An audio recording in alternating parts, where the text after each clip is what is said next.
My daughter-in-law hissed, "We'll kick him out after Christmas," and I let the words land, letting her enjoy the triumph of thinking she'd robbed me of my mind. Victoria had been lacing my coffee for 8 months, scripting phony episodes of confusion to sell my son on memory care. She didn't know that every boast, every plan, every cruel little aside was being recorded, that she wasn't tormenting a helpless old man, but digging her own trap with her tongue. Come Christmas morning, she'd get the one present she deserved. What started as morning coffee became an 8-month nightmare. Comment below. Where in the world are you watching this? And have you ever caught someone in your family lying about something that mattered? But let me tell you how it truly began, because this story was born out of love, not out of treachery. February 10th, 2023. The day we laid my beloved wife Carol to rest after her sudden struggle with heart disease. 47 years of marriage ended in just 3 months, leaving behind a 72-year-old retired mining engineer who no longer recognized his own life. The heart attack came without a single warning last November. Carol collapsed in her winter garden, and after 3 months of surgeries and fragile hope, her damaged heart finally failed. Our son Andrew took emergency leave from his construction engineering position in downtown Denver to arrange the funeral. "Dad, I'll stay for a while," he told me that bleak February morning as we stood in the kitchen still dressed in our funeral clothes. "Mom made me promise to look after you. You shouldn't be by yourself right now." Andrew was 40, diligent and deeply devoted to his 13-year-old son Noah. He expected to stay just a few weeks, long enough for me to find my footing again. His wife Victoria appeared supportive, volunteering to handle meals and household chores. "You shouldn't be on your own, Dad Victoria," said, squeezing my shoulder with what I believed to be genuine kindness. "Carol would want us to care for you." How gravely mistaken I was about her intentions. Our home in Cherry Hills Village had been Carol's and my pride for 3 decades. We purchased the craftsman-style house when I was working for Chevron's mining operations in Colorado, and we finally cleared the mortgage just 5 years before her illness. Today, the property was worth nearly $1.2 million, resting in the foothills with breathtaking views of the Rockies. Victoria had always shown an unusual fascination with property values.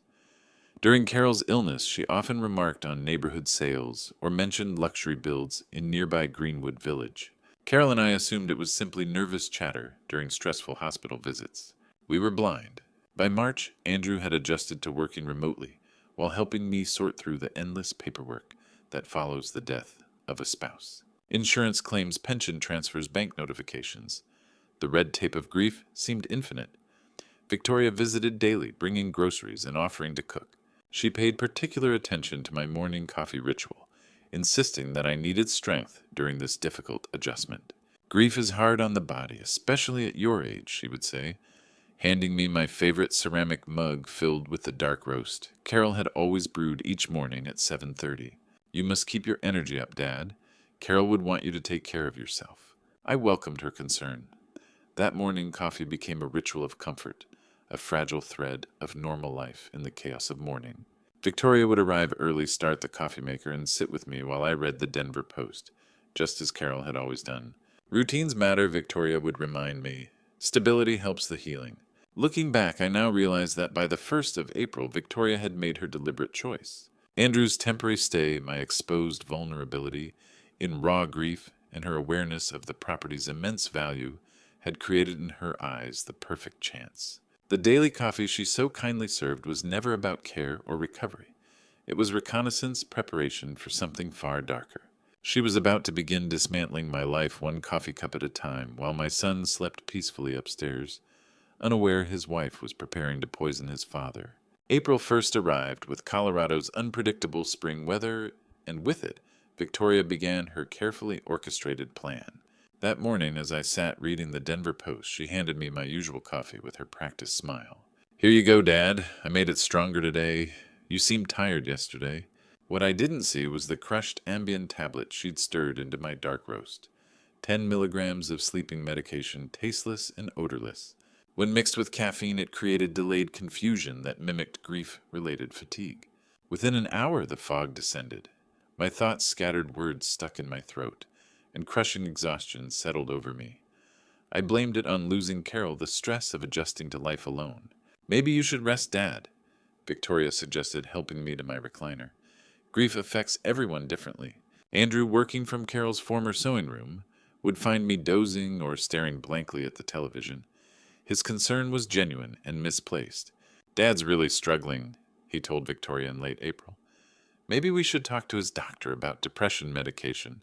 "I've been thinking the same thing," Victoria replied, satisfaction hidden in her voice. Grief can be complicated at his age. By May, the pattern was established. Morning coffee at 7:30, followed by confusion lasting until afternoon. Victoria documented everything in a small notebook, recording my episodes with researcher precision. But Victoria had a problem. Her plan needed medical credibility, a doctor who would validate claims about my declining mental state, and sign papers declaring me incompetent. Her search led to Dr. Richard Stevens, a neurologist with a struggling Englewood practice and a dangerous gambling addiction. 15 years of treating patients, but weekends at Blackhawk casinos had created $200,000 in debts to very unforgiving creditors. Victoria approached him in early June with a proposition disguised as consultation. "My father-in-law is showing dementia signs," she told him during what appeared routine. "The family needs professional documentation of his condition for safety reasons." Dr. Stevens, desperate and cornered by mounting debts, understood immediately. This wasn't medical care, this was manipulation and fraud. Normally he would have refused and reported the solicitation. But loan sharks had given him until summer's end to pay up, and his legitimate practice wasn't generating enough income. "What exactly are you proposing?" he asked carefully. Victoria smiled the same sweet expression she used serving my morning coffee. "A mutually beneficial arrangement. You document my father-in-law's mental decline. I solve your financial difficulties. 60-40 split once we control his assets. The house alone was worth over $1 million. Dr. Stevens calculated quickly. 400,000 would eliminate his gambling debts with substantial cushion remaining. "What would you need me to do?" "Thorough documentation," Victoria replied. "Cognitive decline safety concerns inability to make sound financial decisions. Evidence supporting a guardianship petition." By June's end, Dr. Stevens had agreed to become Victoria's medical accomplice.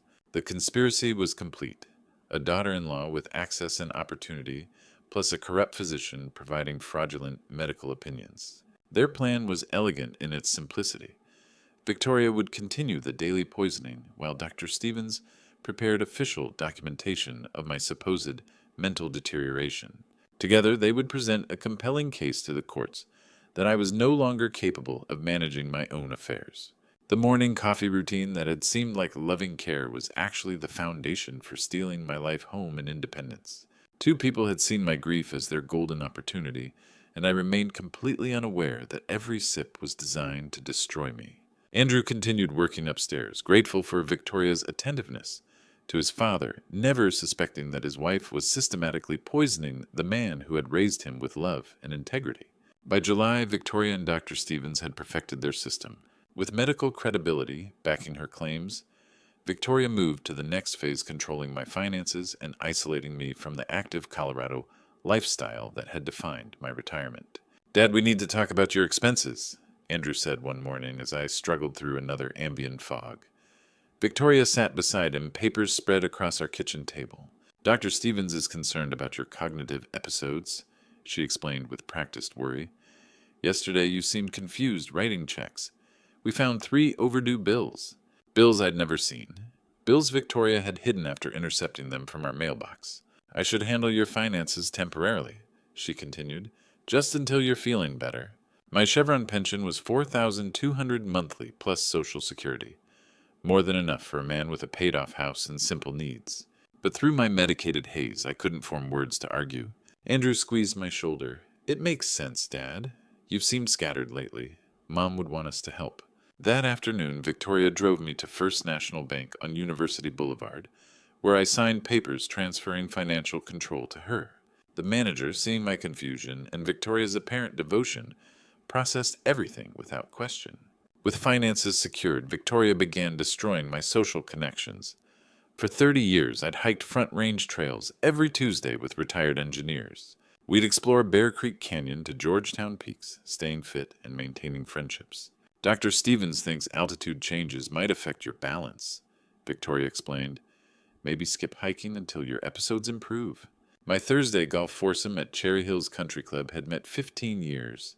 18 holes lunch, and solving world problems over beer. These men were my closest friends. The club called, Victoria told Andrew in my presence, knowing I was too medicated to respond. They're concerned about Dad's confusion on the course. Someone said he seemed disoriented near the water hazard. Another lie, I hadn't played golf in 3 weeks. Victoria systematically severed my outside connections. She called my hiking group, explaining I was dealing with health issues. She contacted the country club suggesting I needed a break until my condition stabilized. It's temporary, she assured everyone, just until we adjust his medication. My Cherry Hills Village neighbors received similar explanations. Mrs. Patterson was told I was too confused to safely lend garden tools. The Hendersons learned I was having difficult days and needed quiet. By August, my world had shrunk to our house and Victoria's controlled reality. Andrew, working long hours on downtown construction projects, relied entirely on Victoria's reports. "How's Dad today?" he'd ask each evening. "Another confused episode this morning?" she'd reply. "Got lost looking for the bathroom. I'm worried about leaving him alone." The isolation was complete. No hiking buddies checking on me. No golf partners calling about missed Thursday games. No neighbors stopping for fence conversations. Victoria had created a perfect prison of medical necessity. To everyone outside, I was a grieving widower, with age-related decline, lovingly cared for by a devoted daughter-in-law. The truth was sinister. Every morning's coffee contained chemical shackles, and every day brought deeper isolation from the life I'd built over 70 years in Colorado.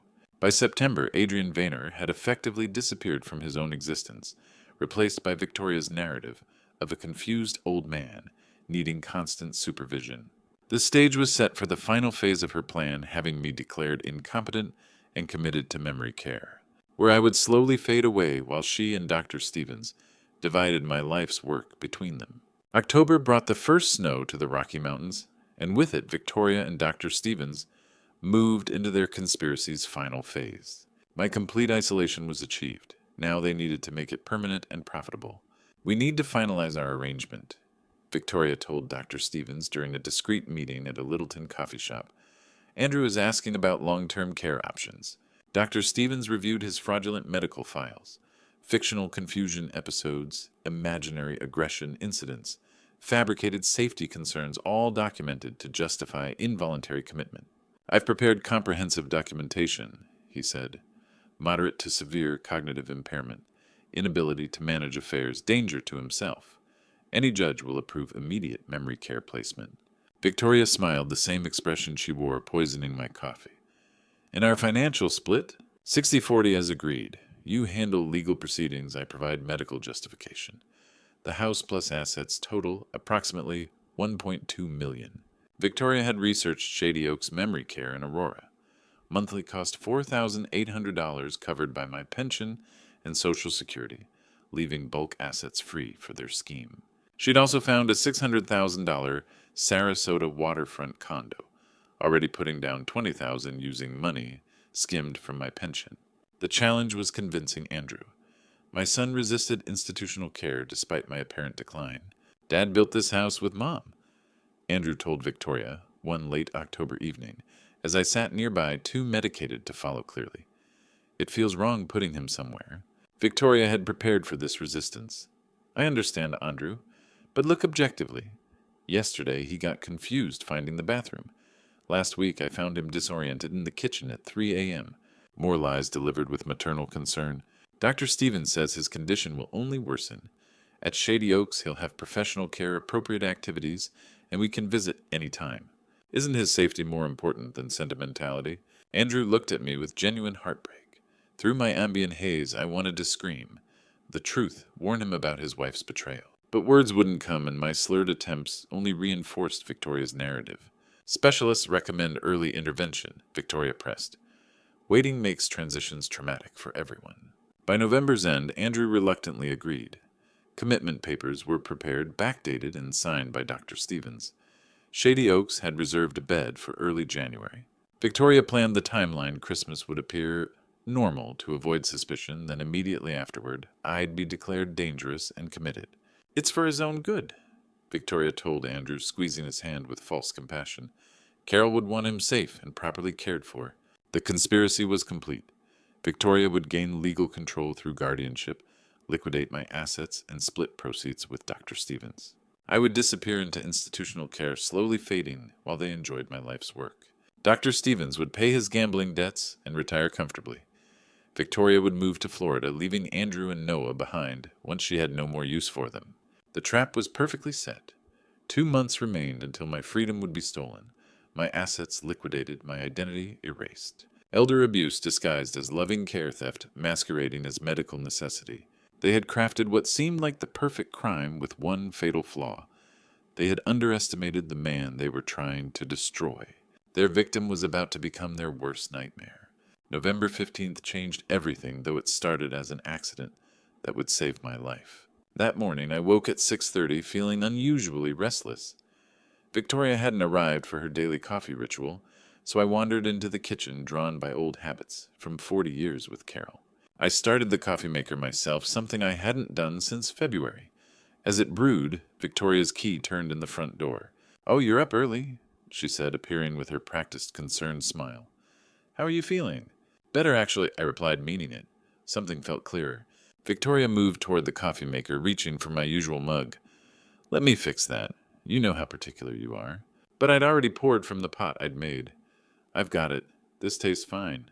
For a moment, Victoria's mask slipped. I caught a flash of panic before her expression returned. "Are you sure, Dad? Maybe you should let me make it the way Dr. Stevens recommended." "Dr. Stevens has coffee opinions," I asked, puzzled. "He mentioned consistent routines help cognitive stability." She recovered quickly. I sipped my self-made coffee, noting how much clearer my thoughts felt. For the first time since Carol's death, I spent the morning reading the entire Denver Post, completing crosswords, and organizing papers without confusion. The contrast was startling. By afternoon, I was thinking with analytical clarity that had served me through decades of engineering challenges. The next morning, I conducted an experiment. When Victoria arrived, I accepted her prepared coffee, thanked her, and waited for her to leave.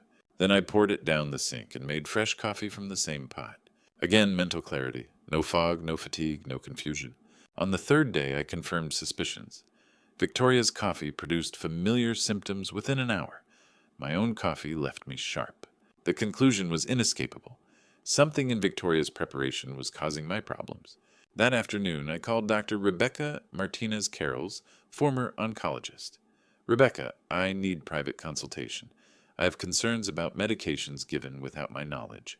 Dr. Martinez agreed to see me immediately at her private office. I explained the timeline, Carol's death, my apparent decline, the morning coffee pattern. "Adrian, your description suggests possible medication interference," she said carefully. "I'd like comprehensive blood work." Tests took 2 days. When Dr. Martinez called with results, her voice carried alarm. "Adrian, you have significant zolpidem levels in your system. That's Ambien sleeping medication. Based on concentration, you've been receiving approximately 10 milligrams daily for months." My engineering mind processed this with cold precision. How long would that take to accumulate months of consistent dosing? This explains every symptom. Confusion, memory problems, balance issues, severe fatigue, especially combined with your age and grief. And if someone were giving this without my knowledge, Dr. Martinez's silence spoke volumes. That would constitute serious crime. "Adrian, someone has been systematically poisoning you." The pieces fell into place with mechanical precision. Victoria's insistence on preparing coffee, her documentation of my episodes, her push for medical evaluation and financial control. My daughter-in-law had been drugging me for 8 months. Now I knew exactly what I was fighting against, and my engineering mind was already calculating how to gather evidence and expose her scheme. Victoria had made a fatal error. She'd awakened the very intelligence she'd been trying to suppress. The victim was about to become the hunter. November 16th marked the beginning of my counteroffensive. Armed with the knowledge that Victoria had been systematically poisoning me, I drove to Best Buy on Colorado Boulevard, my mind sharper than it had been in months. "I need a small recording device," I told the young salesman. "Something discreet for documenting conversations." He showed me a Sony digital recorder for $89. "This one has excellent sound quality and 8 hours of storage. Very popular with journalists and students." "Perfect. And I need a small camera for monitoring my kitchen when I'm not present." "Security camera." He led me to another display. This wireless model is $36, connects to your smartphone, and has motion activation. Great for keeping an eye on things. I paid cash for both devices, my engineering mind already planning their deployment. Victoria thought she was dealing with a confused old man. She was about to discover she'd awakened a methodical investigator with 40 years of problem-solving experience. That evening, while Victoria was at her book club, I installed the tiny camera behind the bread box on my kitchen counter. The angle was perfect to capture the coffee maker and whoever used it. The smartphone app showed crystal clear video of Victoria's preparation area. The next morning, I pretended to shuffle downstairs late, playing the confused victim, while my hidden camera recorded Victoria's routine. The footage was damning. Victoria entering the kitchen, starting the coffee maker, retrieving a pill bottle from her purse, crushing 2 tablets with the spoon's back, stirring the powder into my mug, and adding extra cream to mask any taste. All captured in high-definition video, with timestamps.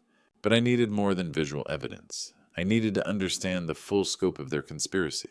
The Sony recorder, small enough to hide in my cardigan pocket, became my constant companion. I began pretending to nap in my chair during Victoria's phone conversations, the device silently capturing every word. "The commitment papers are ready," Victoria whispered during a call on November 22nd. Dr. Stevens confirmed the January 3rd date. "Once we get guardianship, the house sale can proceed immediately." I kept my breathing steady, feigning sleep, while rage burned in my chest. "The Sarasota condo closes in March," she continued. "By then the old man will be locked away and we'll be splitting $1.2 million. Your gambling debts will be history, Richard." Richard, Dr. Stevens' first name. Now I had confirmation of their partnership and financial arrangement. Over the following weeks, I collected 18 separate videos of Victoria, crushing pills into my coffee. Each morning's routine was identical: arrive at 7:30, start coffee, add crushed Ambien, serve with false concern. The audio recordings were even more damaging. Victoria's calls with Dr. Stevens revealed the conspiracy's full scope. Forged medical records, planned commitment hearing, property liquidation timeline, and their 60-40 profit split. "The beauty is it's completely legal," Victoria said during a December 5th conversation. "Guardianship for an incompetent relative. The court will thank us for protecting poor, confused Adrian." "What about Andrew?" Dr. Stevens asked. "Does he suspect anything?" "Andrew thinks I'm a saint," Victoria laughed. "He's so grateful for my devotion to his father. Once Adrian is committed, I'll gradually distance myself. Andrew can visit his demented father alone while I enjoy Florida sunshine." My grandson Noah was mentioned too. "The kid will adjust. Children are resilient. He'll spend summers with us instead of wasting time with his confused grandfather." Each recording added another layer to their calculated cruelty. They weren't just stealing my money. They were planning to destroy my relationships with Andrew and Noah, leaving me isolated and forgotten while they lived on my life's work. By December 20th, I had assembled overwhelming evidence: video, proof of daily poisoning, audio recordings of conspiracy planning, documentation of financial manipulation, and medical records showing systematic drugging. Victoria and Dr. Stevens had created what they believed was the perfect crime. Instead, they had provided me with everything needed to destroy them both. The hunter had gathered his ammunition. Now it was time to spring the trap. December 15th. I walked into Denver Police Department with 2 manila folders containing 5 weeks of evidence. My appointment was with Detective Sarah Brown, an elder abuse specialist recommended by Dr. Martinez. "Mr. Vayner, you mentioned concerns about elder abuse," Detective Brown said, gesturing to her office chair. She was compact, authoritative, experienced with difficult cases. "Detective, I have video evidence of my daughter-in-law systematically poisoning me for 8 months. Plus audio recordings of her conspiracy with a corrupt physician." Her expression shifted from routine to sharp attention. "That's serious. What evidence?" I opened the first folder, revealing camera screenshots. 18 videos of Victoria crushing Ambien into my coffee, all time-stamped. Her eyes widened, reviewing the clear images. "How did you obtain these?" $36 wireless camera from Best Buy. I'm a retired engineer. When I identify problems, I document systematically. I played audio recordings. Victoria's voice filled the office. "Once we get guardianship, the house sale proceeds immediately. Splitting $1.2 million, the old man locked away." "My God," Detective Brown whispered. "This is comprehensive elder abuse documentation. Your daughter-in-law and Dr. Stevens face serious felonies." I opened the second folder. Blood tests showing zolpidem fraudulent medical records, forged commitment papers, planned asset liquidation. Detective Brown spent an hour reviewing everything. This evidence convicts them both. Elder abuse, conspiracy, fraud, forgery. Significant prison time. I want them arrested, but wait until December 27th. She looked puzzled. Why delay? Victoria has one final performance Christmas morning. She'll convince my son I'm too dangerous for home. Present commitment papers explain her protection from my decline. You want family witnessing her lies before arrest? I want my son understanding who he married. Victoria should believe she's won until handcuffs click. Detective Brown smiled grimly. We'll coordinate simultaneous arrests. This ends Christmas morning. That afternoon, I met attorney Margaret Hayes, who specialized in elder law and knew our family finances. Adrian, this is extraordinary, she said, reviewing evidence. Not just the crimes, but your methodical documentation. Most victims never gathered this proof quality. I need legal protection if Victoria claims illegal evidence gathering. Everything's perfectly legal. Recording in your home, documenting crimes against yourself. All admissible. I'll prepare protective orders and freeze assets pending proceedings. Margaret suggested preparing counter-guardianship papers in case Victoria attempted proceeding despite arrests. By December 20th, everything was positioned. Detective Brown, coordinated with the DA, arranged simultaneous warrants for Victoria and Dr. Stevens. Margaret prepared comprehensive legal protections. Timing must be perfect, Detective Brown explained. Units positioned outside your house and Stevens' office. Your text signal triggers simultaneous arrests. What about my son and grandson Christmas morning? Professional handling. Andrew and Noah won't be traumatized, but they'll see justice. Christmas Eve arrived with fresh Rocky Mountain snow. Victoria played devoted daughter-in-law, perfectly unaware tomorrow ended her freedom. Dad seems particularly confused today, she told Andrew, arriving with Noah for dinner. I'm worried leaving him alone. I sat pretending medication while actually more alert than in months. Phone charged Detective Brown's number ready. 5 weeks of evidence compiled and waiting. Victoria had no idea her victim had become prosecutor, jury, and executioner. Tomorrow brought justice, truth, and the end of her constructed lies. The trap was set, the evidence overwhelming, and the conspirators completely unaware that their perfect crime was about to become their perfect downfall. Christmas morning arrived with pristine snow blanketing Cherry Hills Village. Victoria woke early, humming while preparing breakfast, thinking about her Sarasota condo. She had no idea this would be her last morning of freedom. Andrew and Noah arrived at 10 with presents. My grandson gave me a careful hug reserved for someone fragile. Hi, Grandpa, Noah said softly. Mom says you're not feeling great. I'm feeling better than I have in months, I replied, making Victoria shoot me a sharp look. Dad's having a clearer moment, she explained quickly. They come and go unpredictably. At 11:30, Victoria made her move. Andrew, can we talk privately about your father's condition? I followed quietly, staying hidden around the corner. Your father had another severe episode Tuesday night, Victoria began with practiced concern. I found him wandering the neighborhood at 2 a.m. in his underwear. Complete fabrication. I'd been asleep in bed Tuesday. We can't wait longer. Dr. Stevens says immediate placement is necessary. She showed Andrew forged commitment documents. Shady Oaks has a bed January 3rd. I've completed paperwork. Andrew's voice carried uncertainty. This seems sudden. Look at these incident reports. Victoria pressed, shuffling fabricated evidence. Violent outbursts, bathroom accidents, stove incidents. I've protected you from how bad it's gotten. Every incident was manufactured lies. What about the house? Andrew asked. We'll sell it. Memory care costs $4,800 monthly. We need the equity. I stepped into the kitchen. What equity would that be? Victoria, she spun around, startled. Dad, you should be resting. 8 months of equity, like when you claimed I had bathroom accidents or threw coffee mugs. Victoria paled. Andrew, your father's having another episode. I pulled out my phone and pressed play. Victoria's voice filled the kitchen. Once we get power of attorney, that $1.2 million house is ours. Andrew's face went white. Victoria, what is that? Another clip. Once he's committed, we sell the house and move to Florida as planned. This is fake, Victoria said desperately. Your father is delusional. I played another. The pills worked perfectly. We split everything 60-40 with Dr. Stevens. Andrew stared at his wife. You've been drugging him? Of course not. Paranoid delusion. I showed video footage, Victoria crushing pills into my coffee. December 18th, 8:49 a.m. I have 18 videos, Andrew. Victoria grabbed for my phone. This is ridiculous. Don't touch him, Andrew said sharply, stepping between us. I showed blood test results. Dr. Martinez found 10 milligrams zolpidem daily for months. Systematic poisoning. Victoria's composure cracked. You don't understand the pressure. Your father was depressed after Carol died. So you drugged him. Andrew's voice carried rage. I texted Detective Brown now. 30 seconds later, authoritative knocking echoed. Police cars filled our driveway. Victoria Vaynor, Detective Brown announced as I opened the door, you're under arrest for elder abuse, conspiracy fraud, and attempted theft. Simultaneously, Dr. Stevens was being arrested at his Englewood office.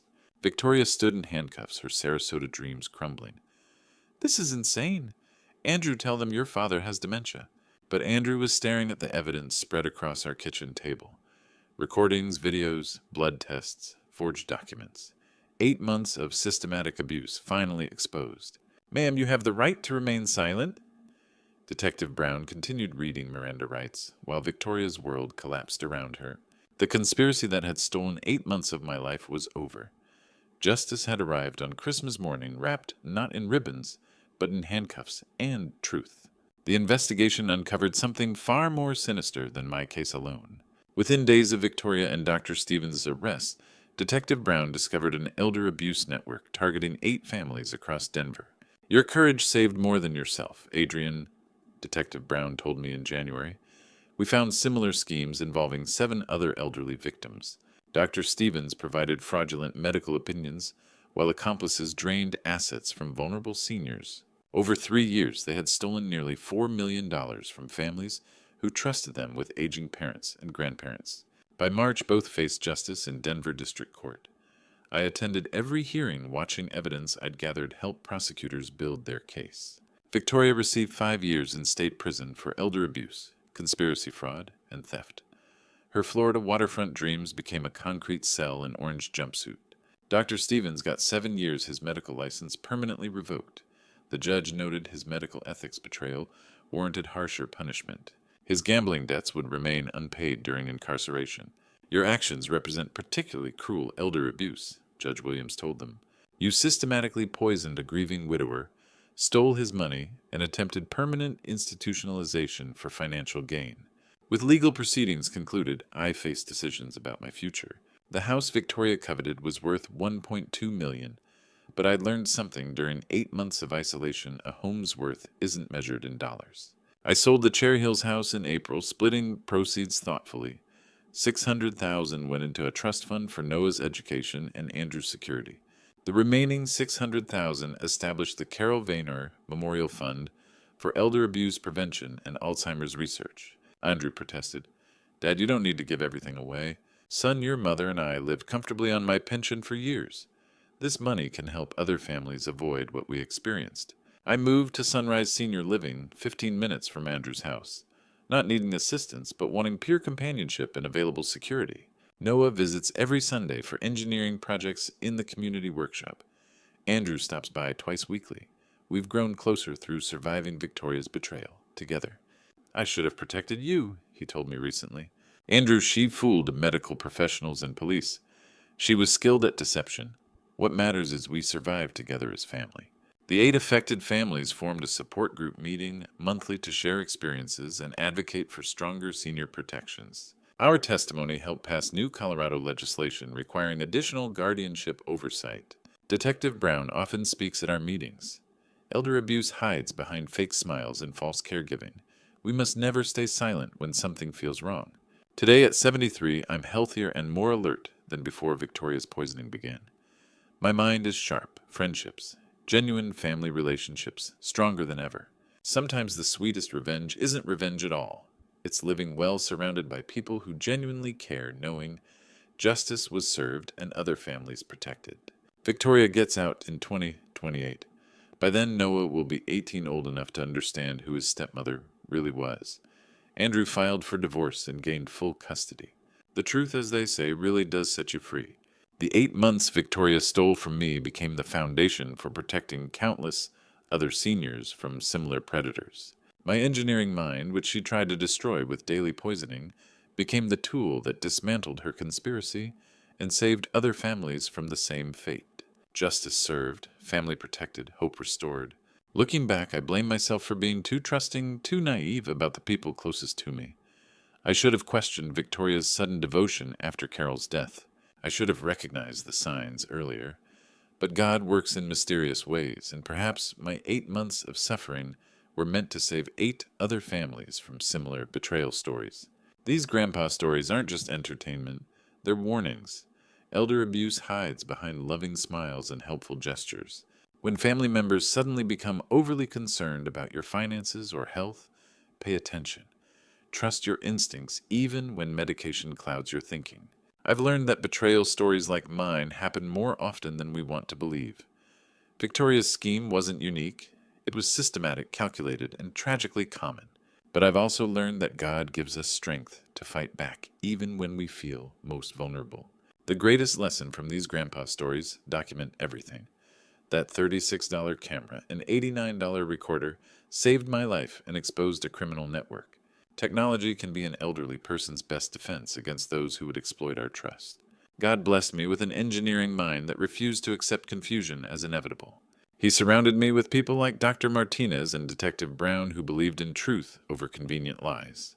Most importantly, he preserved my relationship with Andrew and Noah, despite Victoria's attempts to destroy our family bonds. Don't let betrayal stories like mine happen to your loved ones. Stay vigilant, ask questions, and remember that real love never requires you to surrender your independence or dignity. If this story touched your heart, please share it with someone who needs to hear it. Leave a comment about your own experiences with family challenges. And don't forget to subscribe to our channel for more grandpa stories that matter. Together, we can protect the most vulnerable among us.